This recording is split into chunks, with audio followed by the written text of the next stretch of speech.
Zee TV ప్రేక్షకులకి నమస్కారం. ఎత్ర నార్యేస్తు పూజ్యంతే రమంతే తత్ర దేవత.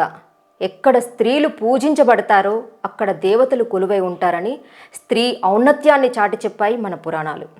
మే 4వ తారీఖు జరిగినటువంటి మణిపూర్ సంఘటన ఇన్ని రోజుల తర్వాత బయటకు వచ్చిందంటే ఎవరిది తప్పిదం? రాజకీయ నాయకులదా, పోలీసులదా? వందలాది మంది చుట్టూ ఉన్న స్త్రీని అత్యాచారం చేసి అత్యంత పాశవికంగా నగ్నంగా రోడ్డు మీద తీసుకొని వెళ్తూ ఉంటే చూసే ప్రజలదా, లేదా ప్రింట్ అండ్ ఎలక్ట్రానిక్ మీడియాదా? స్త్రీని అత్యాచారం చేసి నగ్నంగా రోడ్డుపైన నడిపిస్తుంటే సాటి మనిషిగా కాపాడాల్సింది పోయి వందలాది మంది వంత పాడుతూ ఊరేగింపుగా తీసుకొని పోయారంటే అందులోనూ ఒక ఆర్మీలో పనిచేసేటువంటి జవాను భార్య కూడా ఉంది. దేశాన్ని రక్షించే సైనికుడి భార్యకే రక్షణ లేనప్పుడు ఇక సామాన్య మహిళ పరిస్థితి ఏంటి? ఎటుపోతుంది ఈ భారతదేశం? ఆకాశంలోకి చంద్రయాన్ 3ని పంపించిన గొప్ప దేశం నా దేశం అని గర్వపడాలా? విదేశాలతో మిత్ర సంబంధాలు పెంచుకుంటూ కరోనా టైంలో ఇతర దేశాలకు వ్యాక్సిన్ని సప్లై చేసిన దేశం నా భారతదేశం అని గర్వపడాలా? లేక మొన్న రెజ్లర్స్, ఇప్పుడు మణిపూర్ అత్యాచారం చేసి మహిళలను నగ్నంగా ఊరేగించి యావత్ భారతదేశం తలదించుకునేలాగా ప్రవర్తించిన కామాంధులు మన దేశంలో ఉన్నారని సిగ్గుపడాలా? కుకులకు మేతి తెగలకు ఉన్న ఘర్షణ ఏదైనా కానివ్వండి, కానీ అత్యంత పాశవికంగా మహిళలను వివస్త్రలను చేసి అత్యాచారం చేసిన వాడికి అత్యంత దారుణంగా శిక్ష పడాలి. అది ఉన్నత వర్గమైన బలహీన వర్గాలైనా సరే. మన స్వతంత్ర భారతదేశంలో స్వేచ్ఛగా జీవించే హక్కు ప్రతి ఒక్కరికి ఉంది. అంతేకాని బలహీన వర్గాలను బలగం ఉన్న వర్గం రాబందుల్లా తోడేళ్లలా పీక్కు తినమని రాయలేదు మన రాజ్యాంగంలో. పోతే ఇంకో విషయం, ఇది రాజకీయ హత్యనా లేక అక్కడ స్థానిక ప్రజలు చేసిన హత్యనా అని పక్కన పెడితే కేంద్ర ప్రభుత్వ చట్టం 1949 భారత రాజ్యాంగంలోని ఆర్టికల్ 19A వాక్ మరియు భావ ప్రకటన స్వేచ్ఛ ప్రకారం నేను ఒక విషయం మాట్లాడాలి అనుకుంటున్నాను.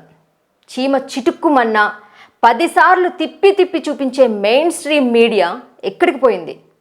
ఏ విషయాన్ని అయినా ఒక సెలబ్రిటీ దగ్గిందనో తుమ్మిందనో మరే ఇతర విషయాన్నో పదే చూపించే మీడియా ఇన్ని రోజులు అవుతున్నా ఎందుకు రాలేదు బయటికి ఈ మణిపూర్ సంఘటన? ఇది ఎవరి తప్పిదం? రాజకీయ నాయకులదా, పోలీసులదా, లేక మీడియాదా? ఫోర్త్ ఎస్టేట్గా చెప్పుకునే మన ప్రింట్ అండ్ ఎలక్ట్రానిక్ మీడియా నిజంగా మన కర్తవ్యాన్ని నిర్వర్తిస్తున్నామా లేక ఎవరికో కొమ్ము కాస్తున్నామా? మనం ప్రశ్నించుకోవాల్సిన దుస్థితి ఏర్పడింది. ప్రతిరోజు ప్రతి రాష్ట్రంలో ఇలాంటి అత్యాచారాలు ఎన్నో జరుగుతున్నాయి. వెలుగులోకి వచ్చినవి కొన్ని అయితే రానివి మరెన్నో. అటు ప్రజలకు ప్రభుత్వానికి వారధిగా సామాన్య మానవుడి గొంతుకుగా నిలబడాల్సిన మనం ఈరోజు అధికారంలో ఉన్నారనో, ధనబలం ఉందనో, అంగబలం ఉందనో, ఎవరెవరు ఏ బలవంతుడికి మద్దతునిస్తున్నాం అనేది మన గుండెల మీద చేయి వేసుకొని ఒక్కసారి ఆత్మపరిశీలన చేసుకోవాల్సిన సమయం. ఒక ప్రభుత్వం నిలబడాలి అన్నా, ప్రజలకు మంచి జరగాలి అన్నా కేవలం ఒక పెన్నును ఆయుధంగా వాడి నవ సమాజాన్ని సృష్టించి ప్రజలను చైతన్యపరిచేందుకు చేసే వృత్తి కేవలం పాత్రికేయుడి చేతుల్లోనే ఉంది. అలాంటిది ఎంతమంది మన వృత్తికి మనం న్యాయం చేస్తున్నాం? అలా న్యాయం చేద్దామని ముందుకు వచ్చే కొందరు జర్నలిస్టులను ఎవరు అణగద్రొక్కేది? దానివలన ప్రజలకే కాదు, జర్నలిస్టులకు అన్యాయం జరిగిందని మనము రోడ్డు ఎక్కే దుస్థితి మనకు కల్పిస్తుంది ఎవరు అనేది మనం ప్రశ్నించుకోవాల్సిన విషయం. ఈరోజు ఎక్కడో మణిపూర్లో జరిగిన సంఘటన మనకెందుకులే అని ఊరుకుంటే నాడు కరోనా కూడా చైనాలో పుట్టింది. అలా అని మనకి కరోనా వ్యాప్తి చెందకుండా ఉందా? వందలాది కుటుంబాలలో ప్రాణాలు పోకుండా ఉన్నాయా? ఎంతోమంది మృత్యువాత పడ్డారు. అలాంటిది ఈ నరరూప రాక్షసులకు శిక్ష పడేలాగా ఎక్కడ ఇటువంటి దుర్ఘటనలు జరుగుతున్నాయో మీడియా వ్యవస్థ బయటకు తీయకుండా రాజకీయ నాయకులకు, వారి అనుచరులకు ధనబలం ఉందనో, అంగబలం ఉందనో ఇలా వదిలేస్తూ పోతే మీడియా అంటే ప్రజలకు ఏ విధంగా నమ్మకం ఉంటుంది? ఈరోజు సోషల్ మీడియా ద్వారా మణిపూర్ సంఘటన ముందుకొచ్చిందంటే మరి ప్రతి రాష్ట్రంలో పెద్ద ఛానల్స్కి పనిచేసే జర్నలిస్టులు ఎందుకు ఈ వార్తని బయటకు తీయలేదు ఇన్ని రోజులు? అంటే ఒక్కసారి ప్రశ్నించుకోవాలి అసలు నిజం ఏంటి అని. నిన్న మణిపూర్, నేడు మన రాష్ట్రం, రేపు మన కుటుంబం. ఇలా మన వరకు రాలేదు కదా అని నిర్లక్ష్యం చేద్దామా?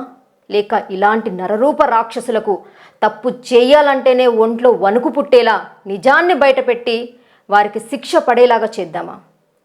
ఆరాటం కాదు, పోరాటం అంటే అల్లరి మూకల చిల్లర చేష్టలు కాదు.